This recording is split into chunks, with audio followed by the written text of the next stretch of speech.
Boa tarde a todos. Bem-vindos à segunda parte da nossa programação do 2º Congresso Nacional de Regularização Fundiária REURB por Mulheres, Tecnologia, Inovação e Inteligência Artificial. Na oportunidade, gostaria de agradecer aos nossos apoiadores deste evento: Instituto Brasileiro de Regularização Fundiária, IBRF, ABMCJ Minas Gerais, Associação Brasileira de Mulheres de Carreira Jurídica Minas Gerais, TJMG, Tribunal de Justiça de Minas Gerais, Comissão de REURB da OAB-MG, Subseção Barro Preto, Comissão de Direito Urbanístico da OAB-MG, CREA-MG, AMAD, Papo Extra Podcast. Agradecemos também os patrocinadores VLA Regularização Fundiária, EFIOS Capacitação e Assessoria Jurídica Limitada, Legalize Posse Regularização de Terrenos e Imóveis, Ramires Regularizações, Balieiro Planejamento em REURB, FOR Consultoria Imobiliária e Agroambiental, Instituto REURB delas, Elite Geo Cartografia, Topografia e Geodésia Limitada, Provém Engenharia. Lembrando a todos que logo mais ao final do 5º painel teremos sorteios de brindes, então fiquem todos atentos. Convidamos agora o Dr. Aurélio Joaquim para falar um pouco sobre o seu livro que está lançando hoje no nosso evento, o qual Condomínio de Lotes. Seja bem-vindo, Dr. Aurélio. Obrigado. Boa tarde a todos.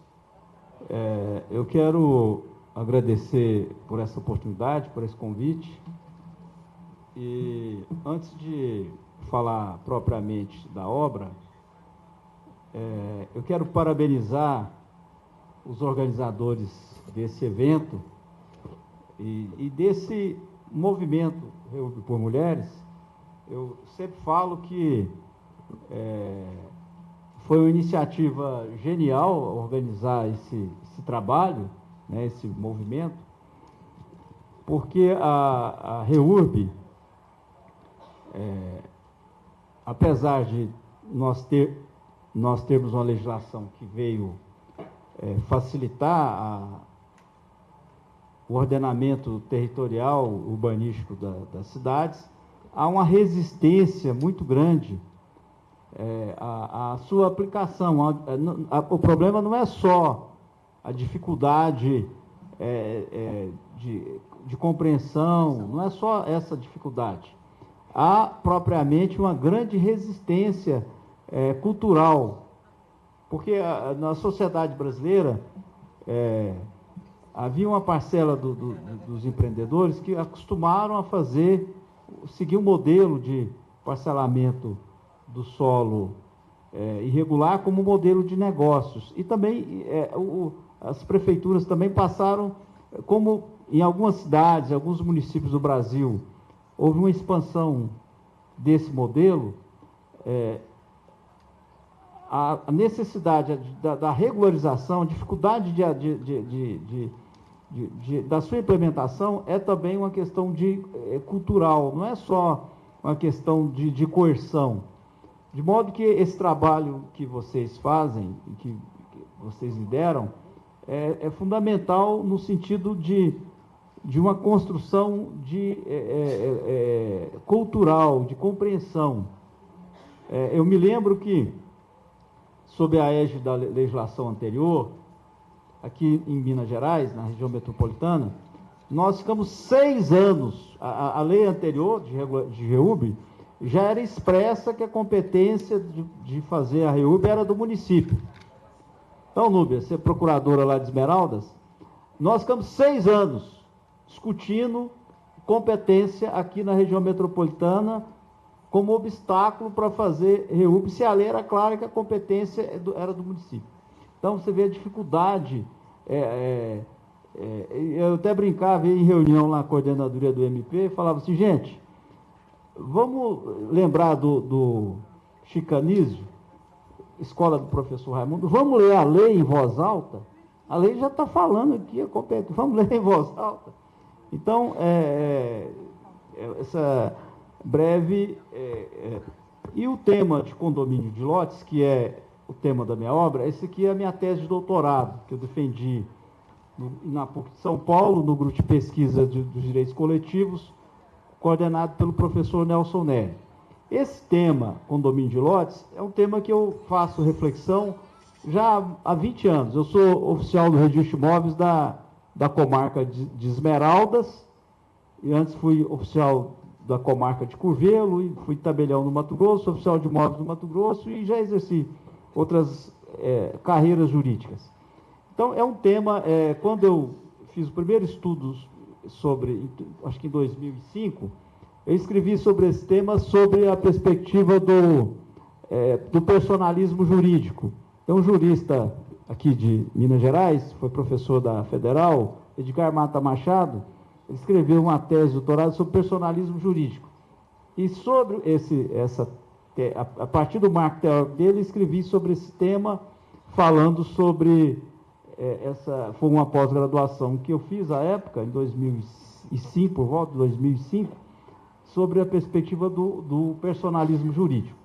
Já essa obra, eu acho que o meu trabalho, assim, sem falsa modéstia, eu acho que é o trabalho mais abrangente sobre o tema no Brasil hoje.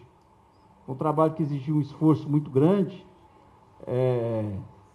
Escrevi quando da pandemia, e na época eu ainda me envolvi com política, com outras coisas, cartório, aquela loucura de pandemia, eu estava escrevendo a tese. Então, é uma tese, tem 14 capítulos, tem 14 capítulos, e aí eu faço uma abordagem da evolução histórica do Instituto do Condomínio de Lotes no Brasil, porque o condomínio de lotes no Brasil, ao longo dos seus 60 anos, desde o final da década de 50, que começa no Brasil, teve várias acepções, né? Loteamento deitado, condomínio horizontal, condomínio urbanístico, loteamento fechado, acesso controlado. Então, se fizer, e todas as principais obras do Brasil que escreveu sobre esse tema, quase todas, eu pesquisei. Então, existem várias... houve um esforço hermenêutico e teórico no Brasil para a implantação da ideia do loteamento fechado, ou o condomínio fechado, sobre essas várias acepções no Brasil. Ao longo desses 60 anos, houve uma resistência muito grande no Brasil para a implantação do condomínio fechado, o condomínio de lotes. Uma resistência muito grande. O Ministério Público ajuizava a ação de desfazimento, porque sobre o fundamento constitucional do direito de ir e vir. Então, na jurisprudência, eu fiz um estudo da jurisprudência, muitas decisões proibindo o loteamento em todo o país. Então, por isso, houve uma construção na doutrina e na jurisprudência que veio evoluindo. A nível nacional, não se conseguia, havia um projeto de lei no Congresso para aprovação o condomínio de lotes sobre a denominação de condomínio urbanístico. Esse projeto ficou mais de 30 anos lá no Congresso, não conseguia consenso para poder a sua aprovação. Por fim, o Poder Judiciário, havia o STJ, havia entendimento que só foi superado em 2020 pelo tema 492 do STF, que por não ser obrigatório a associação, o titular de lote no condomínio de lote ou loteamento fechado, não ser obrigado a associar, ele não era obrigado a pagar a taxa condominial. Então, como é que você manteria um condomínio se não havia interpretação de que como a Constituição garante a liberdade de associação, Então, não se havendo a obrigatoriedade de associação, então não seria obrigado a contribuição.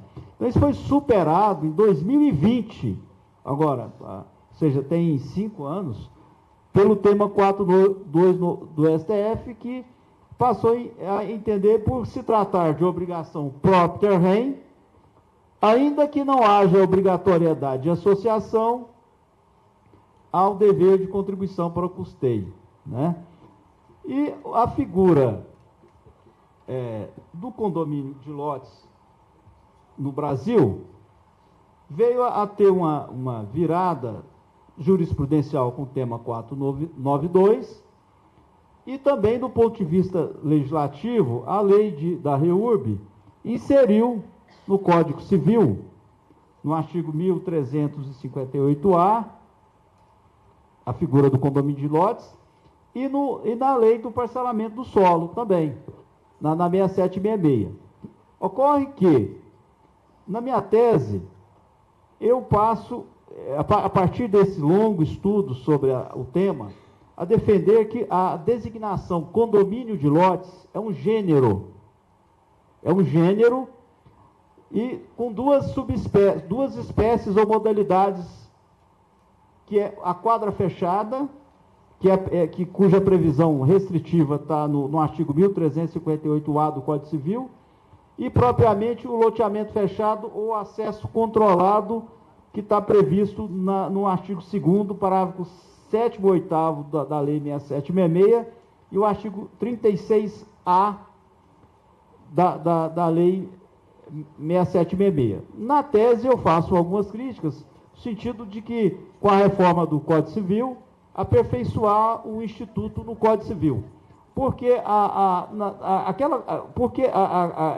nessa classificação de condomínio de lotes como gênero e suas espécies, a maioria dos autores, ou quase todos os autores que eu pesquisei, que escreveu sobre esse tema após a alteração legislativa, eles trataram o condomínio de lotes como uma modalidade de condomínio edilício, que data venha, sob o meu ponto de vista, é equivocado. Porque se você coloca o condomínio de lotes como modalidade de condomínio edilício, você atrai para as ruas, para as áreas comuns, ao pagamento de IPTU, que é totalmente equivocado. Então, na minha classificação, conforme a minha tese, nessa tese de doutorado, eu apresento uma solução alternativa. Quando você tem a modalidade sobre quadra fechada, ou seja, aquela quadra fechada só, onde tem um conjunto de casas assobradadas e uma via, aquela via interna não é propriamente uma rua, aquilo é uma via de acesso. Ali aquela modalidade se aproxima, sim, do condomínio edilício, conforme está no Código Civil, diferentemente do condomínio de lotes nas suas outras modalidades, como acesso controlado ou fechado, que eu coloco como sinônimo, cujas ruas, vias, praças são áreas públicas. Então, essa modalidade de condomínio de lotes, não haveria IPTU sobre essas áreas comuns, porque elas são áreas públicas com concessão real de uso para a associação de moradores. Então, eu coloco que, de acordo com o artigo 36A, o condomínio de lotes, nessa modalidade de acesso controlado ou loteamento fechado, a gestão é pela associação de moradores, conforme está no artigo 36A da 6766, e que também cujo presidente da associação equivale ao síndico, conforme, inclusive, está na decisão do STF no tema 492. Então, aqueles que quiserem fazer um estudo, eu estou fazendo só uma apresentação, a tese tem mais de 400 páginas, que fundamenta essas ideias. Depois, a obra está à disposição aí para ser adquirida pelo livreiro, e quem tiver interesse, fazer um bom estudo para a gente desenvolver esse debate no meio de todos aqueles que atuam com REURB. Por quê? Boa parte das REURBs, inclusive lá em Esmeraldas, onde eu sou oficial de imóveis, nós lá temos cerca de 200 loteamentos irregulares. A grande maioria, a regularização vai ser sobre a forma de condomínio de lotes, porque estão longe dos núcleos urbanos, né, Núbia? Então, vai ser sobre essa modalidade de condomínio de lotes, loteamento fechado, para poder possibilitar essas regularizações e eles terem vida organizacional autônoma mediante a aplicação da legislação que nós temos aí. Então, meu tempo acabou, eu agradeço a vocês. Tá? Obrigado. Eu gostaria de agradecer ao doutor Aurélio e parabenizar pela sua obra e chamar ele à frente para tirar foto e receber o certificado. Dando continuidade aos trabalhos, o painel de número 4 abordará o seguinte tema: REURB, Cidades Inteligentes e Segurança Jurídica, o novo papel dos órgãos de controle. E para compor a mesa, convidamos os palestrantes para subir ao palco. Doutor Filomeno Abreu. Doutora Andréia Vasques. Doutora Cláudia Ignez. Doutora Maria Cecília. Doutora Melissa Barros. E o doutor Túlio Cury.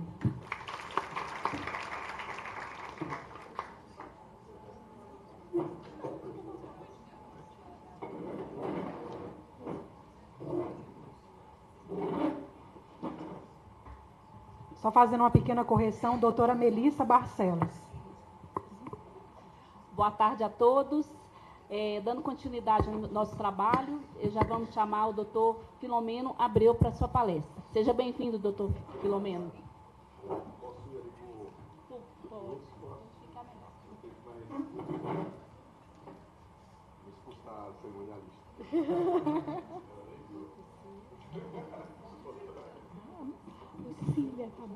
Antes de iniciar a fala do doutor, eu gostaria somente de lembrar que durante este painel, os participantes poderão participar formulando perguntas por escrito sobre os temas proferidos, bastando levantar a mão que eu recolherei as perguntas.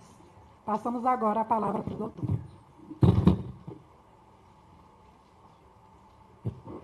Oi. Boa tarde, tudo bem? O Silvio me fez passar vergonha, né, de manhã. Levanta aí! Mas eu até brinco com ele que fica, é o pai da REURB, o pai da REURB, o pai da REURB. Eu disse, não, o Silvio pode ser o avô da REURB, eu fico com o pai da REURB. Mas, brincadeiras à parte, pessoal, queria começar dizendo realmente como esse evento é importante e diferente. A gente acaba não conseguindo acompanhar todas as falas, porque também a gente aproveita para conversar, dialogar, trocar ideia, ver como é que estão as coisas, como é que está sendo tratado os diversos temas, mas o painel, as que eu acompanhei, você percebe como o recorte de gênero faz a diferença na análise de uma política pública, né? E eu trabalho com regularização fundiária desde 2002. Então, assim, e todo dia aprendo coisas novas, né, nas falas da manhã, outras preocupações que eu não tinha e outros projetos que aparecem, né, da forma de trabalhar esses temas. Não fiz minha máxima culpa, não fiz os slides, porque também ficou deixando para a última hora, mas, de certa maneira, não fiquei tão arrependido de não tê-los feito, porque muita coisa que eu ia falar foi falada de forma muito mais elaborada em outras palestras aqui, e muita coisa que eu não tinha intenção de falar, eu ouvindo as pessoas, me deu a ideia de dialogar. Então, acho que acabou sendo um remédio vai ficar um resultado melhor do que estava inicialmente, né? Não vou falar dos instrumentos de regularização fundiária, apesar do pessoal estar querendo ir conversando passo a passo, né? Aqui é um seminário de troca de ideias, né? Não é um curso. Mas, vamos lá. Eu queria falar aqui um pouco em 3 linhas, né? Já que o nosso plano, né? A nossa mesa ficou entre a política pública e a inovação e a tecnologia. Então, eu queria falar, e o controle, né? Então, eu queria falar em 3 linhas separadas. Um primeiro ponto que eu gostaria de dialogar um pouco com vocês é a questão da consolidação da política de regularização fundiária. Beleza, regularização fundiária, hoje nós temos aí, eu acho que no grupo lá do Conexão REURB deve ter já uns 700 profissionais trabalhando com regularização fundiária. Então, a regularização fundiária, ela vem vou aumentar aqui um pouquinho, ela vem se consolidando de maneira muito forte nos municípios, mas ainda não é uma política de escala. A gente ainda não conseguiu transformar numa política de escala, que a gente consiga dizer que o procedimento está pacificado, a forma de fazer, a regulamentação. Então, a gente ainda tem alguns passos, né? Mas o governo federal mesmo, para vocês terem uma ideia, de 2004 a 2017, 2018, ele financiou em torno de 100 milhões, 110 milhões em regularização fundiária, empenhou em orçamento, né? A política começou em 2004. O RegMel, que foi uma política que alguns aqui trabalharam nela, destinou 140 milhões de regularização fundiária por volta de 2019, 2020. Mas só em 2023 já foram 300 milhões para regularização fundiária e agora em 2025 mais 200 milhões para regularização fundiária. Ou seja, nos últimos 2 anos a gente teve um investimento aí de quase 5 vezes o que se investiu na história da política. Então, estamos começando a ter escala, estamos começando a aparecer, estamos começando a ter impacto como política federal, né, de regularização fundiária.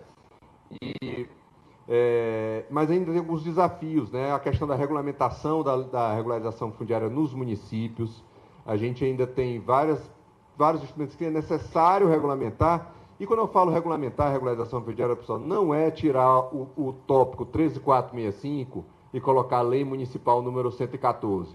Não precisa, o Silvio já falou de manhã, a lei é auto-aplicável, né? Então, a lei de 13465 já é auto-aplicável. Não precisaria estar simplesmente repetida na lei municipal. Mas tem coisa que não está na 13465 que eu preciso que esteja na legislação municipal. Não necessariamente em lei ou em decreto, mas qual é o órgão que vai processar, aprovar a REURB? Qual é o rito? Onde é o protocolo? Depois que protocola, vai para o projeto? Quem aprova o projeto de regularização? Que tipo de documentos vão ser solicitados pela secretaria que aprova o projeto de regularização fundiária? Isso é importante não só para o cidadão, para a empresa que trabalha com regularização fundiária, mas é importante também para o servidor público que trabalha com regularização fundiária, porque, assim, nós nunca vamos ter uma legislação que vai nos amparar totalmente. Eu sou servidor público, né? Eu sou analista de políticas sociais do governo federal, e já trabalhei em prefeitura, estado, né? É um pouco diferente do contexto geral dos palestrantes aqui, já que tem muitos profissionais liberais.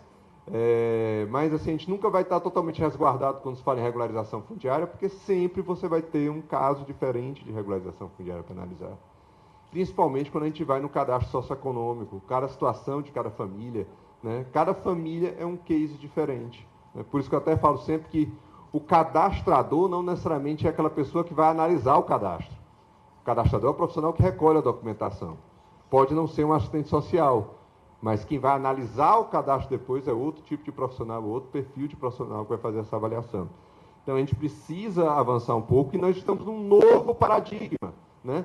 Já foi falado aqui sobre essa questão, né, o Silvio colocou, do Estado e a União, né, aprovando a regularização fundiária, né, que foi incluído pela Lei de 2023. Né? Nós também temos esse entendimento que o parcelamento do solo urbano é uma questão de competência municipal. O último a tratar do parcelamento do solo urbano é o município, né? Mas já temos várias CRFs emitidas por governos estaduais, não foram questionadas e estão registradas. Não sei se é uma realidade sem volta, né, que nós estamos encarando aí, mas é uma coisa que já nos coloca. Só queria dizer que, quando me chamaram, já tinha passado 5 minutos, viu? Então, a gente tem mais 5 minutos. A segunda linha que eu queria conversar com vocês, pessoal, é sobre a questão de controle, né? Conversando aqui com a minha colega de mesa, né, promotora e com uma visão, para mim, assim, fantástica do Ministério Público, do papel do Ministério Público. Cada palavra dela já me encantava, mas eu não preciso dizer isso, que vocês já conhecem ela mais do que eu, né, mas eu não conhecia. E aí, ter esse diferencial do papel desses órgãos de controle. Primeiro, por mais que eu deva elogiar, nós que somos servidores do Executivo, né, quem nos fiscaliza ganha 6 vezes mais do que ganhamos, né? Então, quem nos fiscaliza ganha 6 vezes mais do que ganhamos. E, para completar, é o seguinte, estamos lá, a equipe de regularização fundiária, né? É praticamente 3 pessoas. Você olha para um lado, olha para o outro, você vê a equipe toda, né? E aí, essas 3 pessoas da equipe de regularização fundiária recebem a auditoria do Tribunal de Contas ou da CGU. Aí vem 3, 4 auditores para te auditar, né? Já é uma desigualdade, né? Então, E outra, esse auditor, ele para 6 meses só para te fiscalizar. E você tem que cuidar da auditoria e não pode deixar de cuidar de nada que está chegando para você. Então, quando a gente pensa em controle, a gente tem que pensar que, primeiro, né, o servidor público que orquestra o processo, ele não tem controle orçamentário, não tem controle no concurso público, não tem controle nesse espaço. Ele tem controle dentro do procedimento que ele faz, que ele executa. Segundo, a gente trabalha com atos no atacado. A gente não trabalha no varejo. Eu estou trabalhando com regularização de 1.000 lotes, 2.000 lotes. Agora, em Pernambuco, a gente está entregando 8.000 lotes em áreas da União. 8.000 lotes. Aí você vai dizer, mas tem um erro aqui nesse memorial descritivo. Meu amigo, eu fiz 8.000. Como você quer dizer esse erro aqui? Também a gente corrige, mas eu fiz 8.000. Né? Outro dia chegou uma, que era um fechamento de uma poligonal, que deu um erro de 30 centímetros e vieram reclamar que na portaria saiu errado. Aí eu olhei assim, o software diferente já dá o erro de 30 centímetros. Mas eu estou falando de uma área de 70 mil metros, 50 mil metros quadrados, que deu erro de 30 centímetros. Né? Então, assim, são coisas que a gente lida e que o tempo todo são apontadas como fragilidades dentro do processo de regularização fundiária. E aí é importante que os órgãos de controle percebam. Eu acho que essa é a mensagem da perspectiva do controle, que eu digo, eles têm que entender o processo. Eles têm que entender o processo. E tem que entender que o processo de controle ele tem que ser um processo de resultado. Nós já temos aí, pelo menos, aí, uns 60 anos aí, da intervenção militar. 60 anos, que era quando a gente fazia controle de processo. A gestão pública ela tem que fazer controle de resultado. Então, é verificar realmente os resultados e não ficar pegando um processinho, outro processinho. Então, com relação ao controle, eu acho que assim, o executivo, primeiro, nós do executivo, a gente tinha que estar no mesmo pé de igualdade de quem nos controla, que já é difícil. Né? Segundo, tem que haver um diálogo, não simplesmente a fiscalização. Né? Eu conversando com ela, contando alguns casos que a gente passa, aí eu estou aqui, aí vem o promotor do meio ambiente e diz, você tem que tirar essa população. Aí vem o promotor do direito difuso, você tem que manter essa população. E você ali no meio do negócio. Ali na SPU a gente tem canto que está sobre ação civil pública de remoção. Aí a gente é proibido de dar qualquer autorização de obra. Aí chegou um caso essa semana que o Ministério Público mandou bloquear todas as obras, não podia fazer nenhuma intervenção enquanto não tivesse a solução judicial, então não podia dar nenhuma autorização de obra. E o outro Ministério Público queria que fizesse as obras de acessibilidade. E um era federal, o outro é estadual.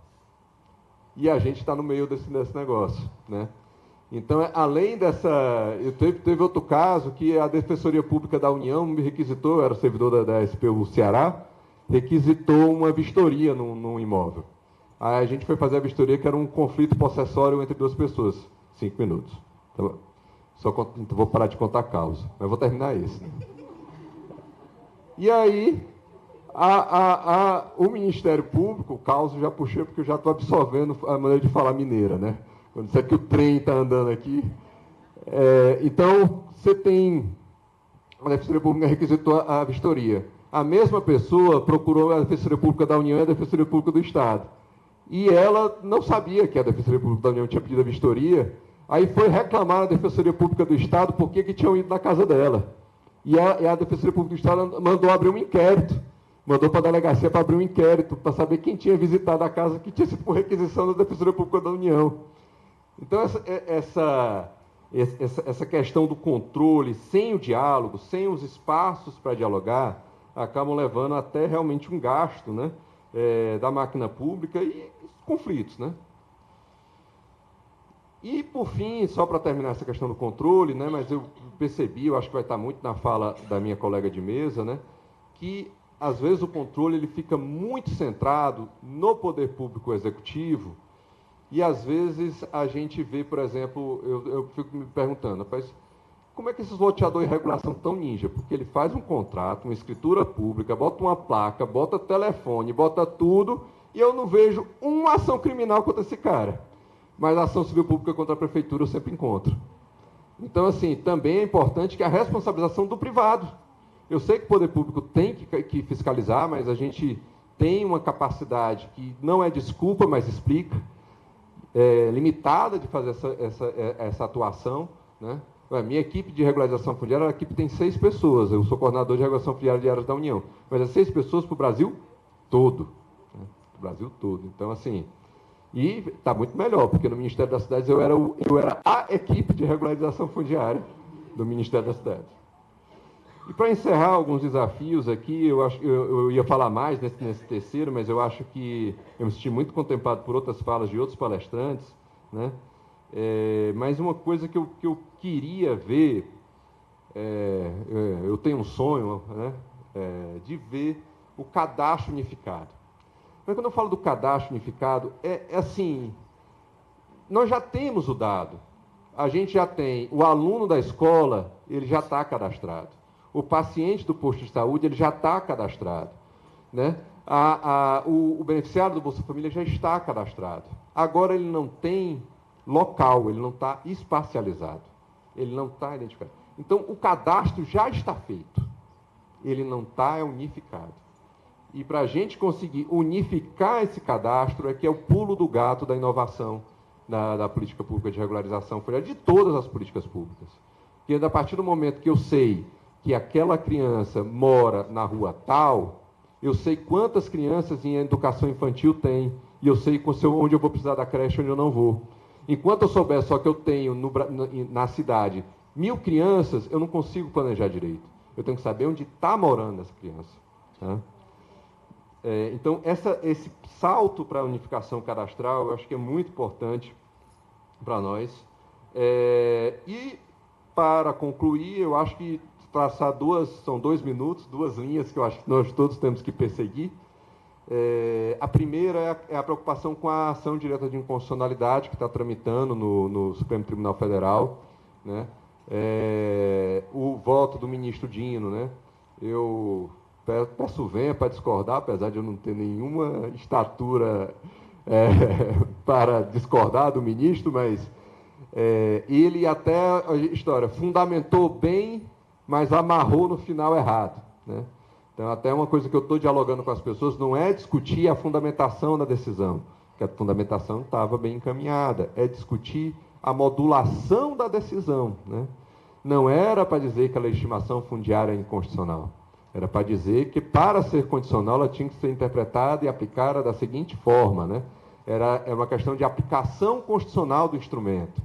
E isso é conciliável, né? O ministro conseguiria, então, mas para isso a SPU precisa fazer esse diálogo, o Ministério das Cidades precisa fazer esse diálogo, mas também o Tribunal de Justiça de Minas, o Conselho de Ministério Público precisa, porque, pessoal, se a gente voltar para contrato família a família, né, a gente vai ter dificuldade, todo mundo vai ter dificuldade, né? Já foi falado, vou só reafirmar aqui a questão do Tribunal de Justiça, do provimento do CNJ, que eu acho também uma coisa que a gente tem que se organizar para realmente uniformizar essa atuação. O Tribunal de Justiça, eles têm atuado, assim, não dá para não elogiar a saída do juiz aqui no topo, para o juiz aqui tentando resolver o problema. Isso a gente tem que estimular. Mas tem um alcance aí que tem que ser dosado, né? Assim, o judiciário tem que estar com a gente, votando a regularização fundiária para andar, mas principalmente segurando na mão do cartorário, dizendo, olha, você não vai perder a serventia se fizer isso, desse jeito dá certo, como eu posso fazer para ajudar? Tem que ser nesse sentido mais do que ser o protagonista, né, da regularização. Ele deixou, desde a 11977, a gente não tem mais o judiciário como o protagonista direto da regularização, mas como uma pessoa que dá o suporte para a regularização. Pessoal, se a gente perder a CRF, titulatória de legitimação fundiária, para eu encerrar minha fala aqui, para quem, assim, eu e algumas pessoas aqui somos anteriores a 11977, né? Então, se eu vou regularizar um núcleo de 1000 famílias, Eu sempre faço essa conta. Eu preciso de 1.000 contratos. Cada contrato desse tem 3 páginas. São 3.000. E cada contrato desse são em 3 vias. Uma para o morador, uma para o cartorário, uma para a prefeitura. Então, se eu tenho 1.000 contratos, 3 vias, são 3.000 contratos. São 3 páginas, são 9.000 páginas. A gente coletava 4 assinaturas, que era uma do Poder Público, uma do Poceiro e 2 testemunhas. São 9.000 páginas, 4 assinaturas, são 36.000 assinaturas. A assistente social é só sorriso nessa hora, de coletar essas assinaturas. Então, assim, não dá para a gente voltar a não ter esses instrumentos como a legitimação fundiária, simplificando esse processo de titulação. Viu? Então, finalizar aqui agradecendo a Andréa o convite, agradecendo a honra de estar num encontro como esse. Né? Um abraço para o meu sempre chefe, Silvio Figueiredo, né? Com aquela frase dele, para encerrar a frase dele assim, ou regulariza ou derruba, né, Silvio? A frase que ficou, ou você regulariza ou você derruba. Então, a gente tem que pensar que a gente precisa achar soluções. Obrigado.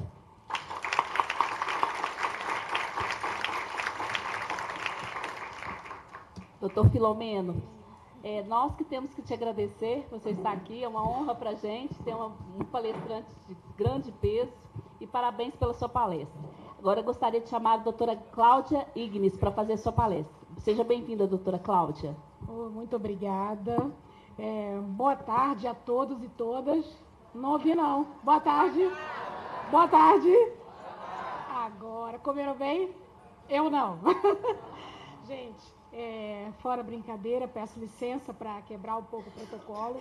Primeiro, para parabenizar a minha grande amiga Andréa, que se tornou uma parceira de vida e de sonhos comuns, que está aqui na presidência desse seminário, na qual eu parabenizo todas as mulheres que aqui estão procurando fazer um mundo melhor.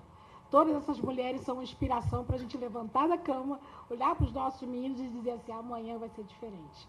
Eu tenho que ensinar ao meu filho que a esperança existe. E é esperançando que a gente encontra a esperança. Esperançar é um verbo que se conjuga no gerúndio e no coletivo. Não é possível fazer mais nada do que assistir às guerras. A gente tem que ser um pouco melhor que isso. Parabenizo as minhas demais colegas aqui de pauta, a doutora Maria Cecília, minha querida companheira, né, autora de livro, doutora Melissa, doutor Túlio, também de muitos embates e muitas outras, né, palestras, e ao doutor Filomeno eu dedico aqui a minha humilde palestra do doutor Silvio, dizendo o seguinte, que a doutora Andréa, no seminário passado, me colocou para falar após o doutor Silvio, na mesma mesa. Eu questionei o nível da nossa amizade com uma situação dessa de constrangimento. Agora ela coloca o senhor no mesmo palco com o doutor Silvio ali olhando. Então eu penso assim, meu Deus do céu, o que essa pobre promotora poderá fazer depois desses dois? É dizer da alegria e do prazer de vocês estarem aqui, dizer que é uma gentileza, eu me sinto entre amigos, pessoas que buscam, para além da advocacia e de uma atividade, o amor e ganham dinheiro fazendo melhor, trazendo para as famílias vida. Vocês estão de parabéns, que estão aqui procurando mudar esse mundo onde a gente só percebe a IA sendo utilizada para guerrear. Muito triste com essa situação. Então, aqui é a minha primeira chamada, dizendo assim, vocês que eu estou honrada demais de estar aqui e que é necessário essa promotora usar o tempo que tem, procurando os outros colegas que aqui não estão, para dizer o que a gente precisa fazer, mudar as coisas. 6 milhões de pessoas hoje estão desabrigadas por conta das enchentes e dos eventos climáticos aqui, né, dentro do nosso Brasil, contando tudo. A União está gastando agora, nos dados que a gente tem, em 10 anos ela gastou aproximadamente 720 bilhões de reais para tentar reconstruir as cidades acabadas por falta de cuidados com a moradia e com as pessoas. Temos no ano de 2024 uma triste marca de 12 mil óbitos por consumo de água e ingestão de água contaminada com esgotamento sanitário por falta de cuidado também com as pessoas. 99% das pessoas do Brasil não têm esgotamento sanitário. Na ordem de percentual de 90% não tem água nem esgotamento sanitário. Em 2033 agora será o novo marco para a gente implantar toda a política, ou estar com a política pronta de saneamento básico do Brasil. Como vão fazer isso, eu não faço a menor ideia. Mas sei que todo dia ou todo ano a gente pode contabilizar quase 175 mil gastos pelo SUS para cuidar de doenças ligadas diretamente à contaminação por vetores fecais, por consumo de água ou ingestão ou banhos em locais onde o esgoto graça a céu aberto. São situações que a gente não pode ignorar. 100 mil pessoas não têm esgotamento sanitário em suas residências. Mais de 35 mil não têm água potável. São dados que a gente tem que ter em mente, porque a gente tem que trabalhar com números. Porque a primeira coisa que eu escuto, não tem dinheiro para REURB. Tem dinheiro? E está jogando fora? Eu não sei fazer REURB, porque também não tenho dinheiro para gastar. Qual município que vocês chegam que eles dizem que tem dinheiro para REURB? Nenhum. Todos os municípios que eu vejo, a primeira preocupação em dizer assim, a gente não tem dinheiro. Então, é uma questão que a gente tem que começar a modificar. E a IA, que é graciosamente a ideia secundária que está nesse congresso, vem para trazer otimização de resultados e a gente fazer com que as pessoas vivam melhor, quem sabe, através dessa aplicação dessa tecnologia. Mas a tecnologia, por si só, não vai resolver o problema. A gente precisa de muito mais do que isso. Vamos tentar caminhar junto aqui comigo, tá bom? Eu vou pedir... De qualquer forma, mais de 20, vamos colocar. Obrigada, Andréia. Estão me ouvindo bem aí? Eu já passei de Manga, trabalhei em Manga, eu trabalhava com proteção de infância e juventude, sou especializada no combate à pedofilia e trabalhei muito tempo no júri, sei bem das mazelas das pessoas pobres. E nunca deixei de olhar para o lado para ver que eu só estava ali porque eu precisava tratar melhor as pessoas. A minha grande mais-valia como promotora é ser promotora da justiça, não ser uma promotora de justiça de cartório ou, que eu digo assim, tabular. Né? Ctrl+V, Ctrl+C. Então, assim, é uma meia-culpa que a gente tem que fazer. Porque durante muitos anos o Ministério Público, ele próprio pedia, e acabamos de ouvir o exemplo do professor Filomeno, pedia que as áreas fossem desocupadas. Mas é interessante observar que a mídia ainda filmava, e eu já disse, quem já me ouviu falando aqui, tratava como um grande espetáculo midiático as pessoas correndo com colchões na cabeça, com restos de livro dos meninos pela água. Que tipo de país é esse? Que tipo de democracia que a gente está trabalhando? Então, o Ministério Público pode assistir a isso inerte? Não é possível. Então, é necessário que o Ministério Público comece a falar de uma fala diferente. E o que eu encontrei na REURB? Eu que sempre trabalhei com direitos humanos, meio ambiente, proteção de infância, eu encontrei um locus para eu tratar aquela comunidade, mas fazendo um mapa, professor Filomeno, daquele retrato daquela comunidade que eu ali estou tratando. Onde tem maior vulnerabilidade, maior irregularidade. Onde tem maior necessidade, é ali. Então, endossando as suas palavras, eu acredito que o senhor também vem pensando isso, e eu comecei agora com a minha colega de mesa, Melissa, é a mesma coisa, eu penso que a gente podia ser audaz, fazer um pedido, ou tentar trabalhar articuladamente aqui esse grupo, para que o CAD único tivesse essa modificação, para que o recorte... que a gente pudesse geoespacial, georreferencial daquelas famílias vulneráveis, entrasse também na conta. Por quê? Porque REURB é muito mais do que uma titulação, e eu não vou ficar aqui falando isso para vocês, vocês são doutores dessa área. REURB é trazer o quê para as pessoas? É reconhecer o mando de invisibilidade que esse país democrático implantou, que já vem da colonização do Brasil. Para vocês terem uma ideia, as pessoas vulneráveis existem em ocupações desde a Guerra dos Canudos na Bahia. Eu fui até ler isso, porque eu sou muito curiosa de história.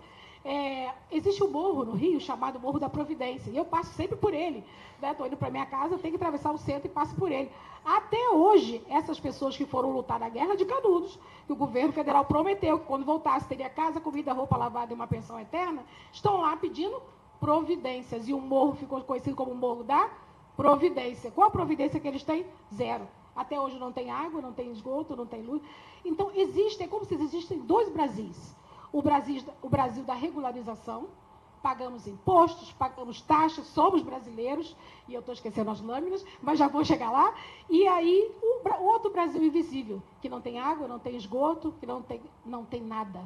E aí você pergunta, mas eu pago meus impostos, eu trabalho, o que eu tenho com isso? Tem. O momento que a rua enche, que o seu carro é inundado, você tem que sair correndo, você tem problemas. A hora que a escola é ocupada porque quem saiu das casas correndo, quando a casa foi embora no primeiro enchente, você tem os seus filhos sem estudar. Não existe dentro do meio ambiente nada que não seja isonomicamente dividido. A gente sente menos, eles sentem mais. mas, de qualquer forma, o parcelamento é igual. Então, vamos tratar a REURB como ela realmente é, um processo de ressignificação da pessoa humana. Não existe REURB se a gente não falar em melhorias de índices de água, de esgoto, de educação, índices de sobrevivência. Por que os alimentos estão tão caros? Quanto mais as pessoas ficam penduradas nas favelas e que tem esses incidentes climáticos cada vez mais severos e mais rapidamente eles vêm, cada vez em proporções maiores, maior é a quantidade que a gente tem que gastar de dinheiro público para retirar aquelas pessoas, recuperar. Os alimentos ficam muito mais caros, tudo é compartilhado de uma forma muito dura.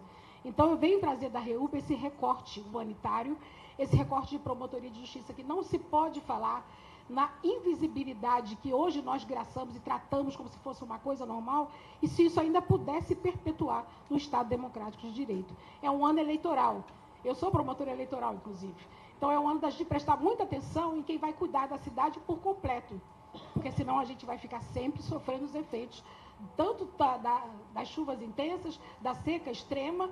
A nossa saúde será muito abalada com tudo que a gente consome, ligado a tudo que transborda da falta de esgotamento sanitário e do consumo ou do cultivo de hortaliças e alimentos em regiões não ruins. Eu tenho 5 minutos, vou tentar. Pode passar a primeira? Sou promotora de Minas Gerais, né, de Nova Lima, inteligência artificial.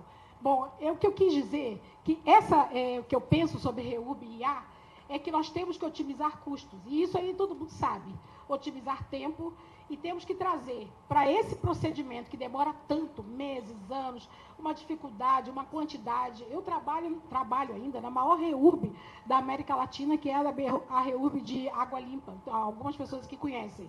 É um agrupamento já desde 1930, essa ocupação. Vocês acreditam que até 10 anos atrás, quando eu comecei a trabalhar esse processo, não tinha água, não tinha esgoto, eles não tinham nada. Era uma violência sem fim. Ao momento que a gente começou a fazer o processo de reurbanização, até a criminalidade baixou. Porque onde tem luz e a força policial consegue passar com o carro, a gente tem uma diminuição maior, porque o chefe do comando não está sozinho. Então, são interfaces que a REURB precisa começar a enfrentar. Então, nessa questão da IA, o que eu penso? O município tem o maior processo de REURB, que é o que eu estou fazendo, lá em Água Limpa, e a gente conseguiu que a prefeitura, dessa conversa nossa, fizesse 17 bairros simultaneamente. Então, uma outra proposta que eu quero fazer, doutora Andréia, aqui, para levar, além dessa modificação do CAD único, que através desses dados a gente começasse a levantar municípios da mesma condição para a gente regionalizar o processo de REURB e ajudar os operadores que estão lá, que são vocês, a conseguir financiamento. O FUNEP está aí para isso. Ué. Obrigada, Hélio. Minha amiga Hélio, obrigada. Então, questão para ser bem sumariada, dados, cadastro, risco ao meio ambiente, governança, conflito, comunicação, cartório, registro, base territorial, tudo isso com o IA, a gente consegue fazer com menos de um mês essa categorização. O que precisa? Documento, precisa de saber disso, daquilo. Mas isso não pode existir desamparado do olhar da assistente social e da dona que mora lá do lado, que a gente conhece ela. A IA não quer saber quem é a Dona Maria, mas nós sabemos que a Dona Maria, a dificuldade dela. Então, ela não pode trabalhar sozinha. Esse é um porém que eu tenho. Além do que, tudo que se faz com o IA, não dá tudo certo. Não é tudo certo. A gente tem que ter um checklist, um fluxo de governança e, principalmente, um fluxo de cristalinidade dos dados. Quanto eu gastava antes da IA e quanto eu gasto agora? E o que eu vou fazer com esse dinheiro? Isso é um problema que eu não vejo, um fluxo grande. Eu preciso ter um grande sistema que abarque. Quais são as cidades, 10 mil habitantes, que têm populações vulneráveis, que ganham menos que um salário mínimo, que precisam disso, que estão em áreas de risco? E por que elas estão lá? Porque elas não têm como morar em outro local. E o fato delas estarem lá faz a gente gastar tanto que chega a quase 800 bilhões. Então, tem muito dinheiro para a REURB. O que não tem é política pública para prevenir a questão que vocês estão cansados de saber. Então, é uma coisa que eu penso. Talvez esse cadastro, com o Ministério Público enlaçado com os outros órgãos de comunicação, os outros órgãos de governança, a gente consiga fazer com que as prefeituras saiam de uma inércia.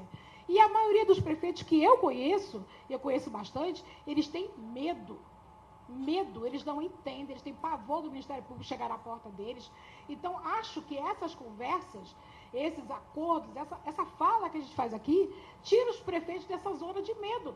A grande maioria são boas pessoas, a grande maioria quer fazer, mas fala para ele, o que é REUB? Eu, doutora, nunca ouvi falar esse trem, não. É a primeira coisa que ele fala para ele, doutor, nunca ouvi falar esse trem, não, então vamos falar agora. Então, vamos buscar mapear através da IA os nossos pontos de dificuldades. Aqui eu estou mostrando como que era a Água Limpa, que era esse bairro aqui. O dia que a luz elétrica da iluminação pública passou lá, gente, foi comemoração, até com drone, palma, não sei o que lá. E hoje a polícia entra lá, os índices baixaram muito, as crianças fora da sala de aula. Então, o que eu estou querendo dizer, REUB, é um processo de redemocratização do nosso país, a partir da perspectiva mais básica, do fático para o jurídico. Não ao contrário. É o que a gente vê. Quem não sabe onde tem um bolsão de pobreza na sua cidade? Alguém pode citar para mim da sua cidade?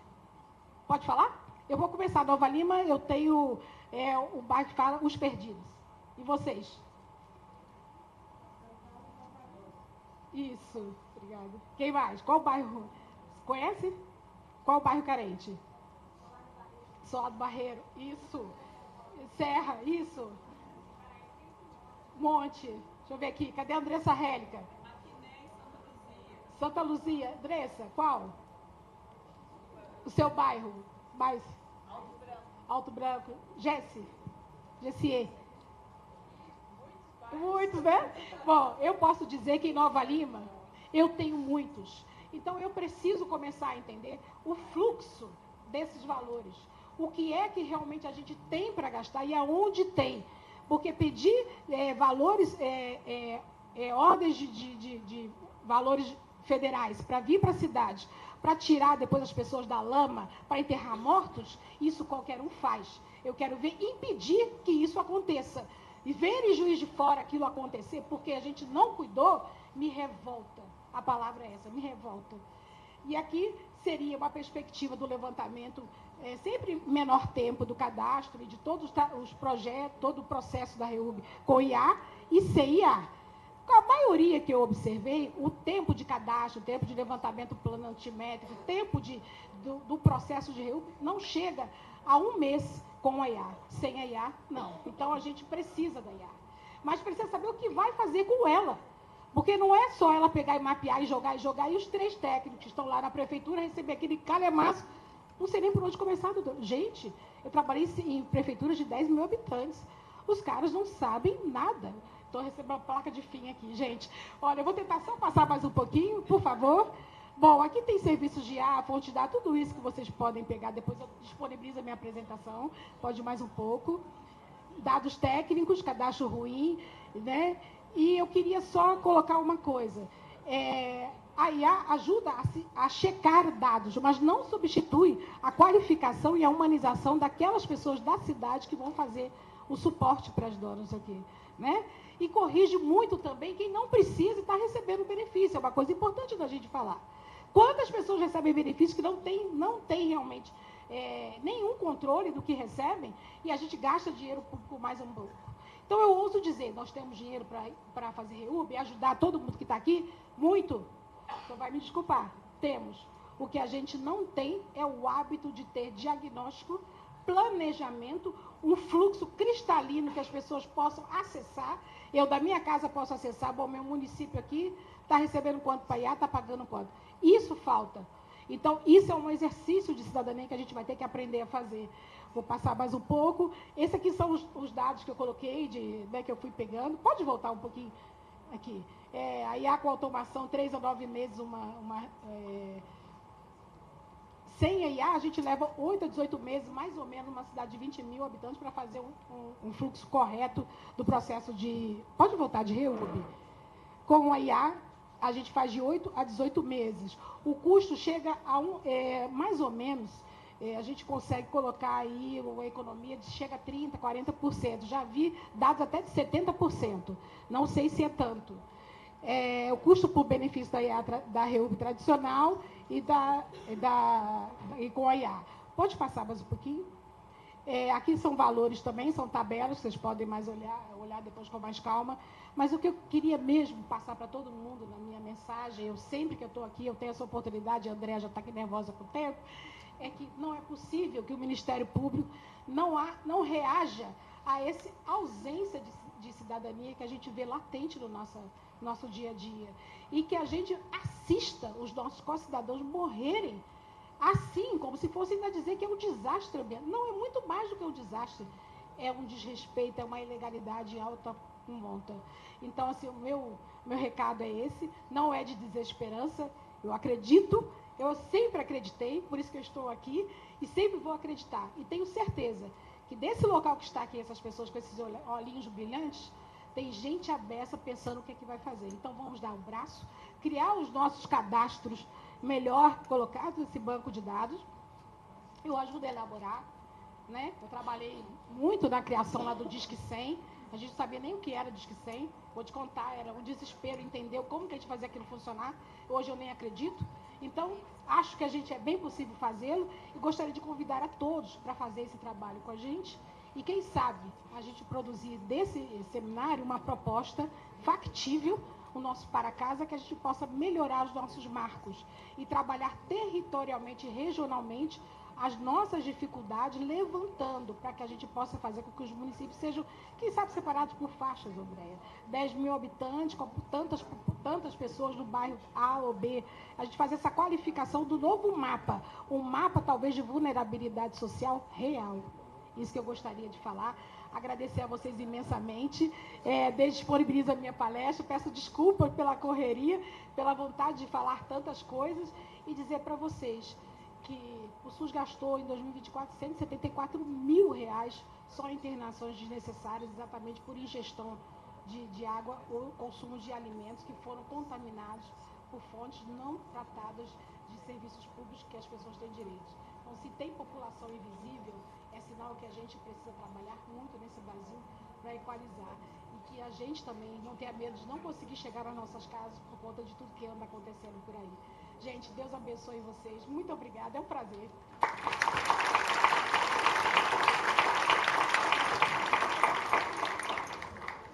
Doutora Cláudia, nós ficaríamos aqui horas te escutando. Eu não me canso de falar, tá? Por mais promotores, igual a doutora Cláudia, dos mais variados municípios, e falar que você é a luz e o sal desse congresso também. Muito obrigada, doutora Cláudia. Agora eu vou aproveitar e passar a fala para a doutora Maria Cecília. Seja bem-vinda, doutora Maria Cecília.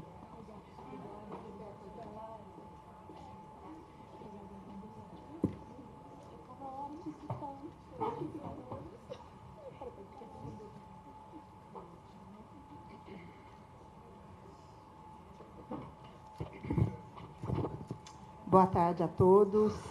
É uma alegria muito grande estar aqui hoje.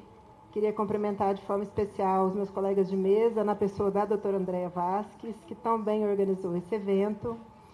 E vim aqui hoje trazer algumas reflexões a respeito da regularização fundiária e o papel dos tribunais de contas no controle de políticas públicas, e notadamente da política pública de regularização fundiária.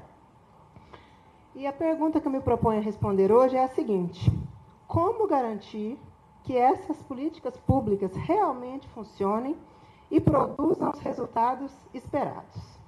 E, para isso, nós vamos refletir aqui a respeito de 3 pontos. O primeiro deles, o papel dos tribunais de contas, principalmente nos dias de hoje, na atualidade, local onde eu exerço as minhas funções, as minhas atividades profissionais. O segundo, os instrumentos, ou alguns instrumentos, para que esse controle se realize. E o terceiro deles, as ferramentas que nós temos utilizado, principalmente de tecnologia da informação e, claro, de inteligência artificial, para realizar esse controle, para os tribunais de contas realizarem esse tipo de controle.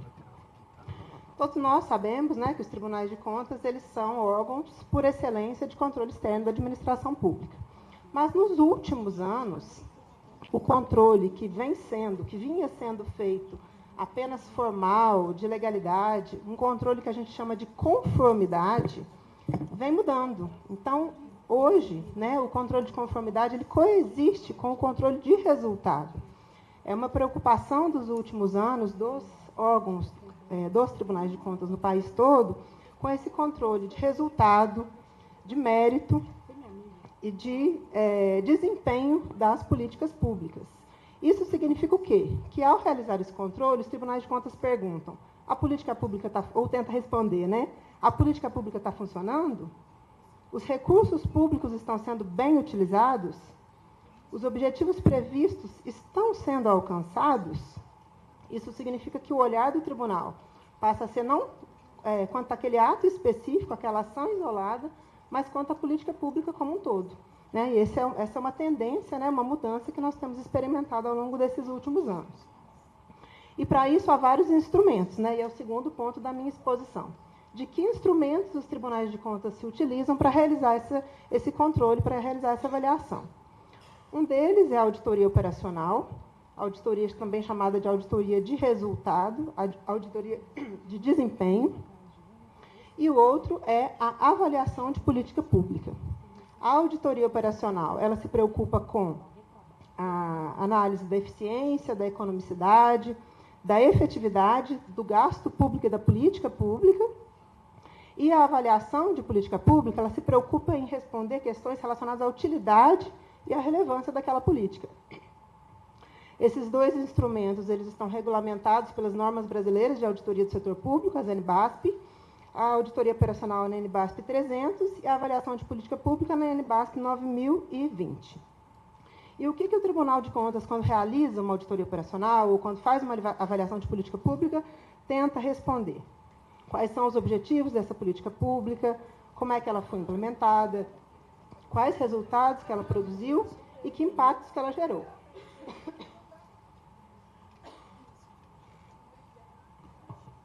Em outras palavras, o que o tribunal procura responder? Essa política pública realmente resolve o problema que ele pretende enfrentar? Isso vem se intensificando ao longo dos anos, como eu disse, mas de forma mais intensa a partir de 2021, com a aprovação da Emenda Constitucional 109, que trouxe para o texto constitucional a imposição de avaliação de política pública e que essa avaliação seja considerada na elaboração das leis orçamentárias. Então, esse instrumento de avaliação de política pública, agora ele passa a fazer parte do ciclo de planejamento estatal e, a partir de então, esses instrumentos passaram a ser intensificados nos tribunais de contas Brasil afora. E essa atuação, isso é uma questão muito importante quando a gente trata de regularização fundiária, ela pode se dar antes da implementação da política, que é a análise que a gente fala ex ante, durante a implementação da política, ou após, que era o controle tradicional, né, o controle a posteriori. E aí o controle, então, ele passa a não ser mais um controle só repressivo, mas ele passa a ser um controle preventivo e concomitante. E, nesse ponto, no que diz respeito à regularização fundiária, o controle preventivo e o controle concomitante ele é muito relevante, porque ele pode antecipar riscos e evitar problemas. Nós temos um caso recente,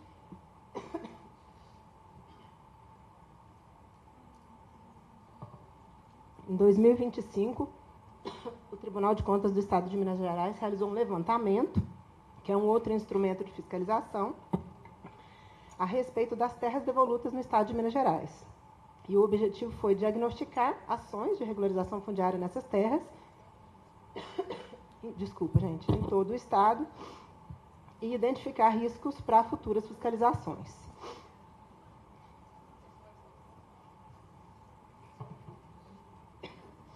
Um outro ponto muito importante que eu gostaria de trazer a reflexão de todos vocês é a respeito da irregularidade fundiária e o que isso acarreta para os municípios, porque os tribunais de contas e o TCE-MG, Tribunal de Contas de Minas Gerais, fiscaliza o Estado e os municípios e seus entes e órgãos. Então, nós já identificamos que a irregularidade fundiária ela gera custos significativos para os municípios.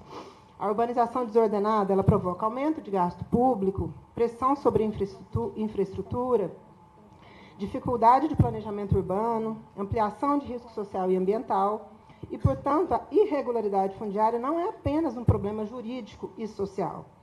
Ela é também um problema de gestão pública e de sustentabilidade das cidades, os quais se inserem na competência de fiscalização dos tribunais de contas. E, por fim, né, o terceiro ponto que eu me propus a trazer para refletir com vocês a respeito das ferramentas que vêm sendo utilizadas para que os tribunais de contas exerçam o seu papel de fiscalização e, especificamente, de fiscalização de políticas públicas. No Estado de Minas Gerais, nós temos 853 municípios e o Tribunal de Contas do Estado de Minas Gerais tem 853 prefeituras como jurisdicionadas, 853 câmaras e centenas de entes e órgãos públicos que são nossos jurisdicionados, jamais na casa de mais de milhares de jurisdicionados. Então, não é possível trabalhar, não é possível exercer uma fiscalização minimamente eficiente e célere sem a utilização de ferramentas de tecnologia da informação e, mais recentemente, de inteligência artificial, porque isso possibilita analisar grande volume de dados, fazer cruzamentos, identificar padrões, detectar irregularidades e automatizar tarefas repetitivas, tornando o controle mais rápido, mais preciso e mais eficiente. Isso não significa que o trabalho do auditor, que o trabalho humano vai ser substituído, muito antes, pelo contrário. É imperiosa, né, a supervisão humana.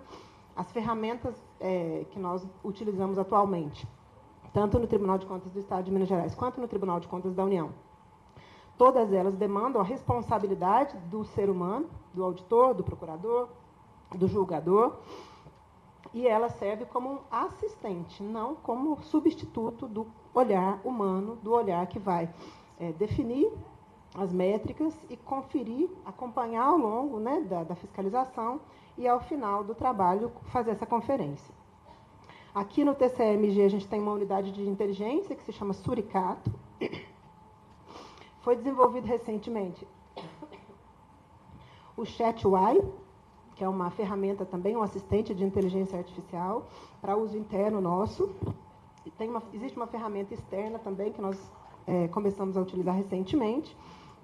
E alguns robôs que fazem cruzamentos, que fazem essa análise mais automatizada. No Tribunal de Contas da União também há um chat que é utilizado já mais avançado para fazer análises processuais também, e garantindo, portanto, mais transparência, mais eficiência e aumento da capacidade de controle do Estado. E, para concluir já as minhas palavras, eu queria destacar que, ao fazer essa avaliação de políticas públicas e utilizar ferramentas tecnológicas, os tribunais de contas contribuem diretamente para melhorar os serviços públicos, aperfeiçoar a gestão estatal e promover um desenvolvimento urbano mais sustentável. No caso da regularização fundiária urbana, essa atuação também se conecta à proteção dos direitos fundamentais, do direito à moradia e às cidades sustentáveis. E mais do que fiscalizar os gastos públicos, porque os tribunais de contas sim fiscalizam os gastos, mas fiscalizam também as receitas, e esse também é um ponto de conexão entre a regularização fundiária e os tribunais de contas, já que um dos reflexos, né, uma das consequências da regularização fundiária é o aumento, o incremento da receita tributária municipal. Então, mais do que fiscalizar os gastos, hoje os tribunais de contas passam a atuar como parceiros estratégicos no aprimoramento das políticas públicas, na indução das boas políticas e ajudam a fiscalizar resultados, como disse o meu colega, o professor Filomeno. Então, os tribunais de contas têm, sim, se preocupado, tentado se preocupar. É uma evolução, ela é paulatina, ela não é da noite para o dia, ela não é automática. Mas isso tem acontecido e vem acontecendo. E, ao fazer isso, contribuem para que as políticas públicas cumpram sua finalidade maior: melhorar a vida das pessoas e tornar nossas cidades menos desiguais e sustentáveis. Muito obrigada pela atenção.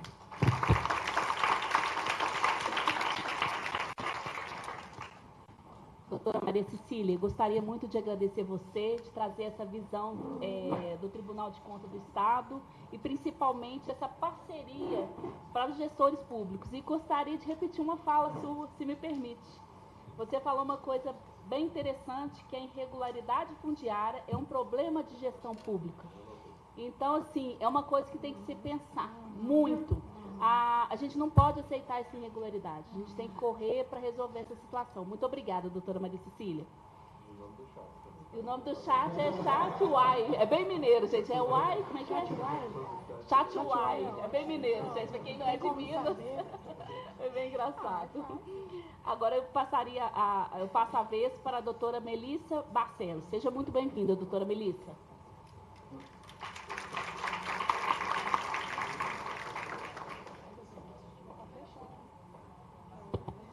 Boa tarde a todos e a todas. Cumprimento a mesa na pessoa da doutora Andréia. Agradeço muito pelo convite para participar desse congresso. Doutora Cláudia estava reclamando de ter falado depois do doutor Silvio, depois do doutor Filomeno, mas ela não sabe o quão difícil é falar depois de tão ilustres pessoas como ela e doutora Maria Cecília também. Então, realmente, assim, muitos dos colegas já falaram muito do que eu ia falar, mas eu vou focar mais na questão relacionada à tecnologia mesmo. Quando a doutora Andréia me convidou, né, me passou a pauta da minha fala, né, em qual painel que eu estaria, a primeira palavra que me veio à cabeça foi eficiência. Por quê? Na verdade, quando a lei da REURB foi criada, ela foi criada como um remédio para consertar aquilo que vinha errado, né, pela falta de planejamento e a omissão do Estado numa atuação planejada realmente. Então, enfim, eu acho que nós precisamos começar agora a pensar em planejamento, em ações planejadas. E com REURB, na verdade, a maioria dos colegas falou dos instrumentos de inovação e tecnologia de REURB usados para melhorar os processos.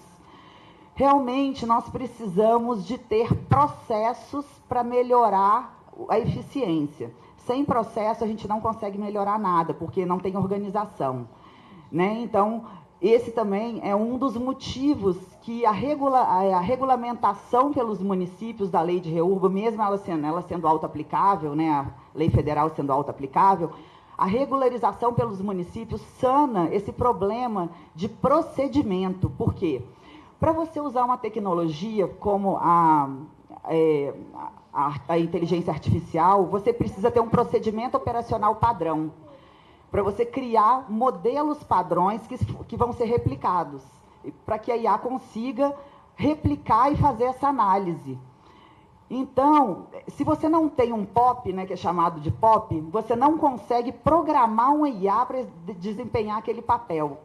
Então, aquele controle, por exemplo, que o Tribunal de Contas faz, ele tem que ter diretrizes para planejar uma IA que possa cumprir aquele papel. Quando você usa a IA, por exemplo, para fazer a análise de documentos de cadastro de pessoas, né, no procedimento de REURB, você precisa primeiro criar o padrão. Que documentos precisam, como os documentos têm que ser, com qual o prazo de validade aquele documento, máximo aquele documento pode ter. Então, se você não criar parâmetros, você não consegue implementar a tecnologia. Então, é necessário que exista um procedimento padrão primeiro, para que depois você consiga fazer o uso da tecnologia. Não é simplesmente virar e falar assim, eu vou contratar uma IA e amanhã ela vai estar funcionando. Não é assim que funciona, ela não vai servir para nada. Se você não tiver um procedimento a ser seguido, se você não programar aquela IA para desempenhar o papel que seja de controle ou que seja mesmo de fiscalização do contrato que está sendo executado. Né? Então, essa tecnologia realmente, assim, a inteligência artificial pode ser uma redutora de trabalho, assim, a eficiência assim, seria quase que 100% atingida. Lógico que alguns erros vão ser encontrados, assim, a gente não pode confiar 100% na IA hoje, a gente acaba conferindo, tem que fazer algumas conferências, mas assim, 70% do trabalho pode ser reduzido, sim, com o uso de sistemas de informação. E aí eu não vou me restringir somente à inteligência artificial. Por exemplo, uma grande parte dos municípios sequer tem sistema SIG, né, sistema de, como é que chama?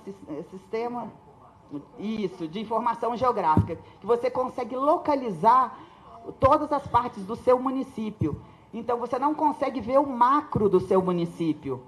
Então, quando você não consegue ver, você não consegue fazer planejamento eficiente. E mais do que isso, muitas vezes nós temos os dados, os municípios têm os dados, o Estado tem os dados, mas esses dados não estão compilados num único banco de dados. É um grande problema. Eu acho que assim, esse é o maior problema do Brasil, não existir um Big Data que você possa cruzar dados.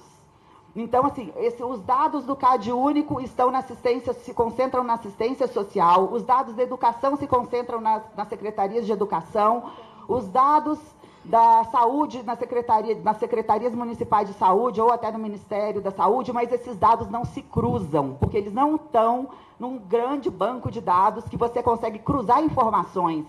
Por exemplo, vocês estão fazendo REURB num determinado local. A REURB não serve somente para titular. A REURB tem inúmeras funções sociais. Como a doutora Cláudia falou e vários outros colegas já mencionaram, a REURB tem o poder de diminuir a violência doméstica, o trabalho infantil. Então, ela tem funções sociais muito importantes. Só que a gente não consegue ver o macro.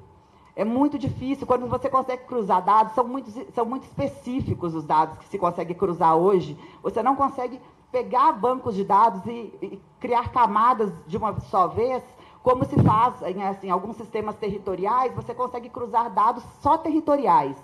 Né? Existem alguns sistemas, até aqui do estado de Minas, a Secretaria de Meio Ambiente tem um sistema maravilhoso, mas é de cruzamento de dados territoriais, maravilhoso. Mas eu nunca vi um sistema no Brasil que cruze dados territoriais com dados assistenciais, saúde, educação. Não existe, não existe. Então, assim, isso é uma grande frustração para mim, sinceramente. Assim, no tempo que eu estive, eu já fui servidora municipal, já fui servidora estadual, agora eu sou municipal novamente. E a gente que está lá na ponta, a gente fica frustrado. Eu consigo ver o micro e o macro, mas é muito difícil você ter acesso a todos os dados. Às vezes você pensa, seria tão fácil eu conseguir o cadastro desse local, as condições das pessoas que moram aqui, dessa população, mas eu não tenho esse dado, porque esse dado não está disponível para mim, esse dado está em outro banco de dados. Então, eu acho que a tecnologia pode ser muito boa, a gente precisa também do blockchain, lógico, para proteger os dados, né? Mas teria que ser criada uma tecnologia a nível nacional que nos permitisse cruzar dados, entendeu? E maximizar o trabalho que é feito hoje. Porque hoje, assim, existe inúmeros problemas fundiários no país. Nós sabemos bem que o índice de irregularidade fundiária é enorme no nosso país. A lei, que já está fazendo quase 10 anos, ainda não foi capaz nem de sanar metade desses problemas, e não vai ser, até por falta de recursos, mas com o uso da tecnologia, talvez nós possamos maximizar o uso desses recursos. Sabe? Então, assim, quem está lá na ponta sabe que quando se bate na porta do município e o prefeito fala assim, eu não tenho dinheiro para essa política, é verdade. Às vezes eu falo, é uma falta de priorização. Mas ontem eu estava até na FUNEMP, doutora Cláudia, que ela estava falando que tem dinheiro da FUNEMP, mas o que o presidente até me falou assim, como que você vai autorizar, por exemplo, um investimento em cultura quando você vê que as pessoas estão morrendo de doenças, que não tem um atendimento suficiente num hospital? E ele não está errado, entendeu? Então, assim, você tem que pensar o que é mais benéfico, o que é mais danoso. Só que hoje nós não conseguimos ver isso. Eu acho que vocês, por exemplo, não sabem que, por exemplo, R$1 gasto com cultura gera um impacto na economia de R$1, cada R$1 gasto gera um impacto de R$7,56 na economia local. Então, a gente só consegue isso cruzando dados. Da mesma forma, a REURB. Qual o impacto que a REURB, fazer REURB no município, por exemplo, Nova Lima, que estava fazendo regularização, acho que 50 e poucos municípios, 50 e poucos núcleos, desculpa, qual o impacto que isso vai causar na economia? Qual o impacto que isso vai causar na educação? Nós não sabemos. A gente não consegue cruzar esses dados. A computação quântica logo, logo vai conseguir, se a gente tiver esses dados disponíveis, entendeu? Então, assim, você consegue, com a computação quântica também, simular resultados. Se eu investir, eu tenho 10 milhões, se eu investir em saúde, o que eu vou ter de retorno em tais situações? Então, você cria hipóteses para tomar uma decisão mais assertiva, mais eficiente, para que você seja mais eficiente no uso do recurso público, que é finito e cada dia menor, infelizmente. Mas, até voltando um pouco ao tema, falando de controle, eu acredito também que a tecnologia é muito importante para os órgãos de controle. O Tribunal de Contas, mesmo assim, acho que é impossível fazer um controle efetivo e eficaz, nem 50% sem uso de tecnologia. Porque hoje, se os órgãos de controle tivessem, e os próprios municípios e Estado tivessem condições de investir em tecnologia, o controle seria muito mais simples. Então, assim, eles próprios poderiam ver o desenrolar, né, o desenvolvimento dos procedimentos, e seria muito mais fácil fazer prestação de contas. A prestação de contas estaria já no final do processo. Então, seria muito fácil visualizar isso virtualmente, eletronicamente falando. Então, assim, hoje eu acho que a tecnologia, a gente não consegue avançar com o REURB, a gente não consegue avançar com outras políticas públicas, inclusive de saneamento, que é muito importante na REURB, sem o uso de tecnologia. Eu acho que assim, é necessário investir realmente em IA e, claro, existir uma regulamentação, sempre entendendo que você precisa de um procedimento padrão para operacionalizar essas tecnologias. Sem isso, também não adianta, que não roda, não adianta investir na tecnologia sem ter condições jurídicas, né, procedimentais, para você programar essa tecnologia para te servir. É isso, gente. Agradeço a todos, viu?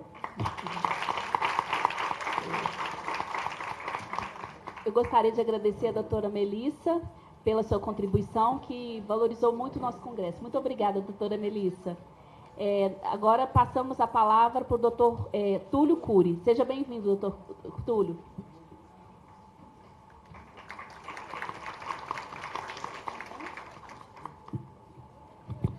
Boa tarde a todos mais uma vez. E, pelo visto, ficou uma responsabilidade grande aqui agora para mim, né, para poder tentar contextualizar isso tudo e finalizar essa etapa. Primeiramente, pessoal, eu me especializei na área de direito urbanístico, né, mas o que eu vou tentar tratar aqui em 10 minutos, né, talvez a Fernandinha me dá uma gordurinha, vamos ver, 10, 15 minutos, é justamente uma amarração de que tudo que foi discutido aqui agora, nesse painel, e existem fundamentos, né, para isso, e eu vou tentar encontrar uma forma, né, de contextualizar isso por meio, inclusive, até de princípios, para que fique um pouco mais claro, especialmente para o público jurídico, porque a gente vai ter que falar sobre engenharia, geotecnologia e fazer uma amarração, então é de difícil compreensão por ser multidisciplinar demais. Mas desde o ano passado eu tive a oportunidade de estudar uma sub-área do direito urbanístico, que ela é incipiente no Brasil, ela vem tomando um corpo desde 2010, que chama geodireito.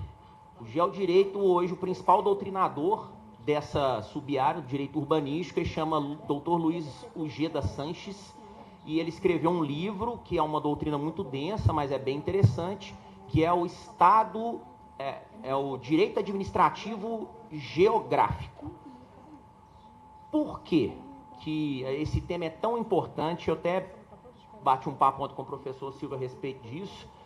Para a gente poder formar um Estado, pessoal, a gente precisa de 3 elementos, não é? Povo, território e soberania.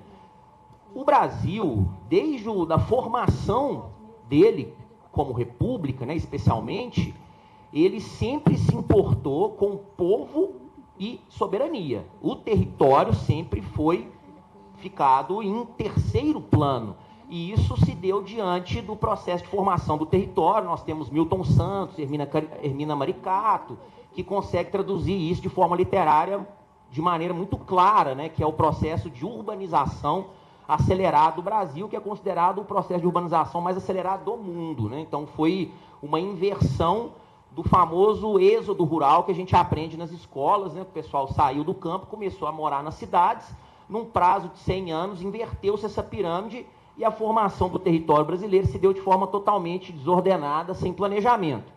Então, por que eu chego nesse cenário de geodireito, tendo em vista que hoje o Brasil ele precisa de definir as suas políticas públicas através de dados geoespaciais.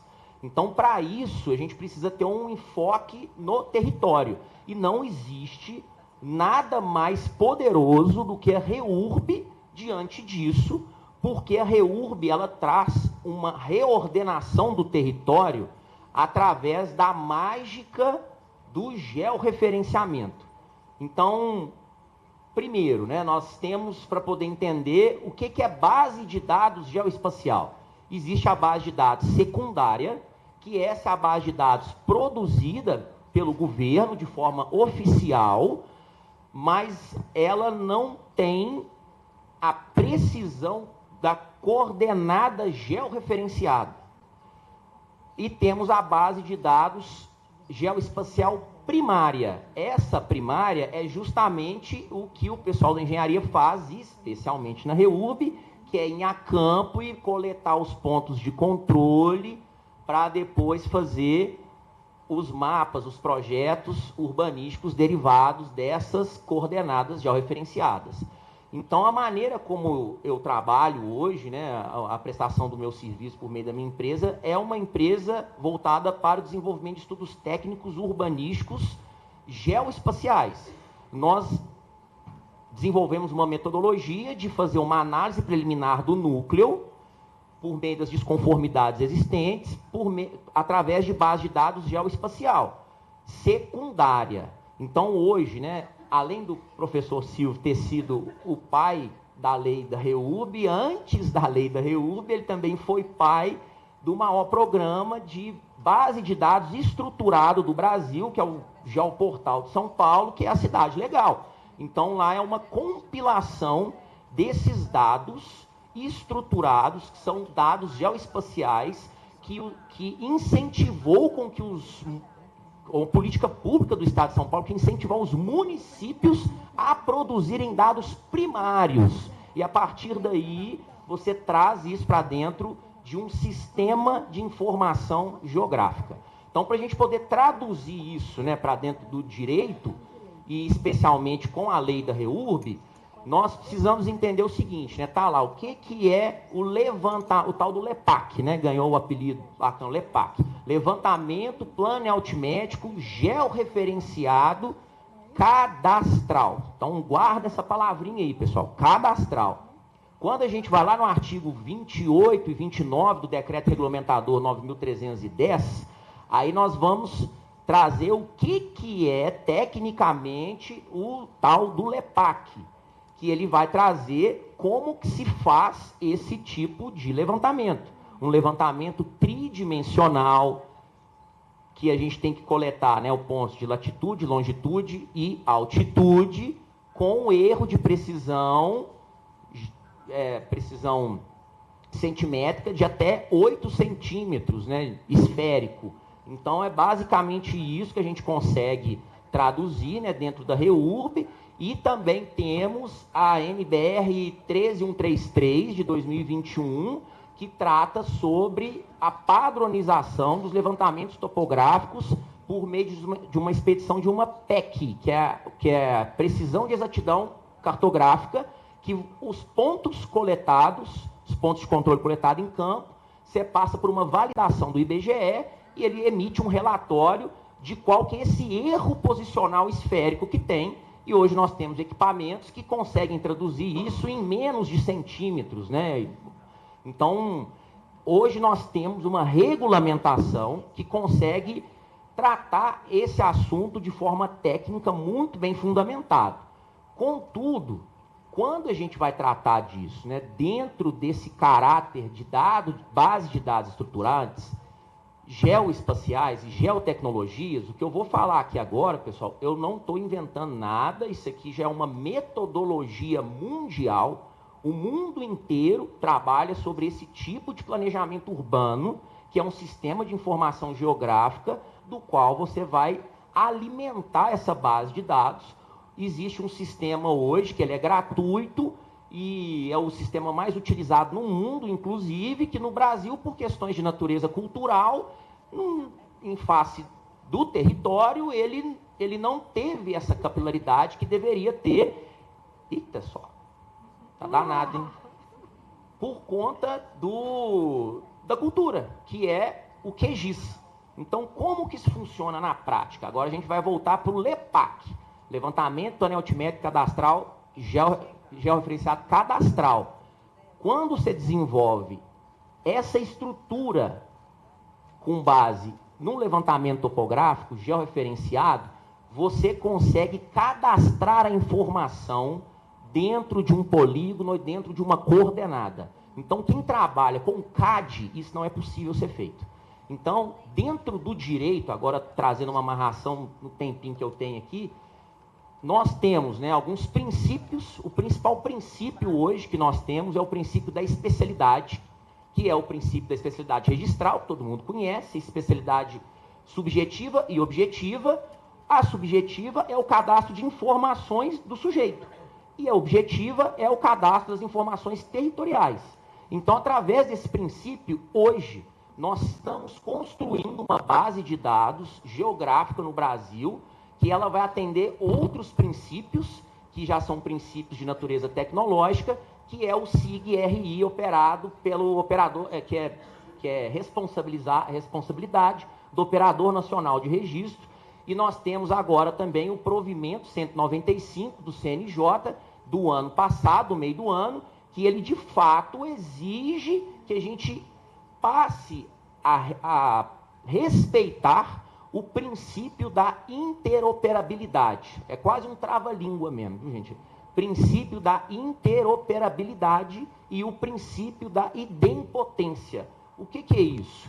É você justamente cadastrar uma informação de natureza georreferenciada numa base de dados estruturada, para que isso, quando ocorra, por exemplo, uma sobreposição dessa informação, vai encontrar uma inconsistência. Então, a interoperabilidade nos proporciona que isso converse com outros sistemas sem que ocorra erro.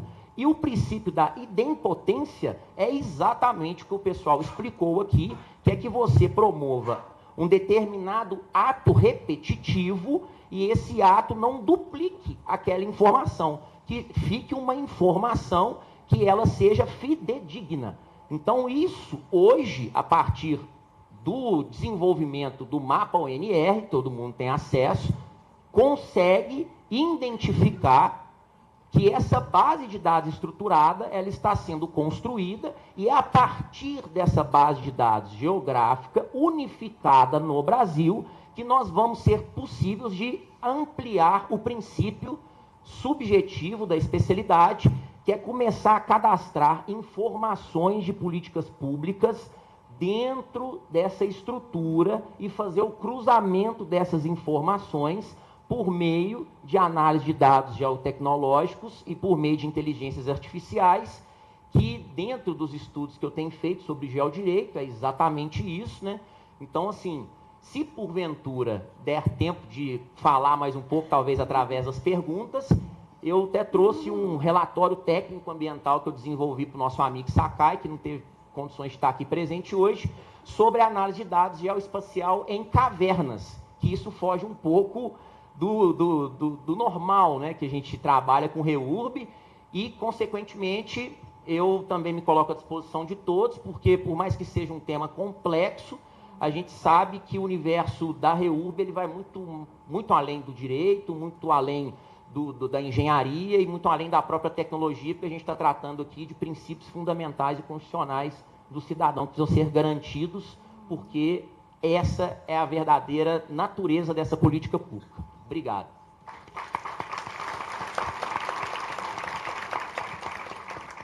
Muito obrigada, doutor Túlio, pelas suas explanações. Eu queria informar para vocês que, devido ao fato de a gente ter avançado no horário, quem tiver interesse, escreva a sua pergunta, coloque o e-mail e para quem que você quer direcionar, que depois nós vamos mandar a mensagem para um dos palestrantes, tá? Fique à vontade, a gente vai receber e depois a gente manda para vocês. Eu gostaria de agradecer a mesa e os palestrantes pelas palestras e tirar a foto e entregar o certificado. Obrigada. E logo em seguida, doutora Fernanda, eu gostaria que você subisse ao palco para a gente fazer o sorteio antes do intervalo do lanche.